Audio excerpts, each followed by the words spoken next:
Le haut représentant au commerce de l'Europe est arrivé à Washington cette semaine pour essayer de négocier, mais il avait également un avertissement pour l'administration Trump.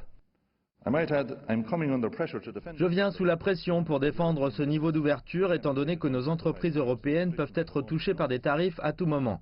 Je veux être clair, nous n'acceptons pas que les États-Unis qualifient l'UE comme un risque à la sécurité afin de justifier l'imposition de tarifs. Cela est blessant pour notre population européenne. Durant son discours à Washington, Hogan a conseillé à l'administration Trump de négocier pour ce qui concerne les subventions dans l'aéronautique. Il a également appelé les États-Unis à aider à réformer l'OMC au lieu de bloquer les nominations à son organe d'appel. La visite de Hogan arrive à un moment de tension dans les relations commerciales entre Bruxelles et Washington.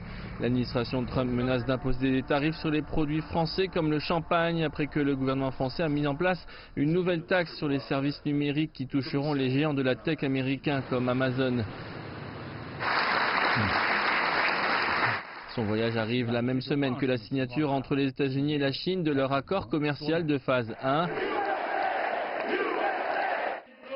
Certains analystes du commerce à Washington pensent que le président Trump ne commencera pas d'autres conflits commerciaux majeurs avant les élections américaines qui approchent.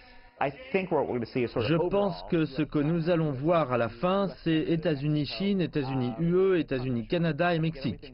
L'administration Trump va essayer de tout conclure maintenant et d'aller jusqu'au prochain cycle des élections avec une économie forte. Et ensuite, il faut attendre 2021 pour voir le futur des relations commerciales États-Unis-UE, si les guerres commerciales reprennent, si certains problèmes sont résolus.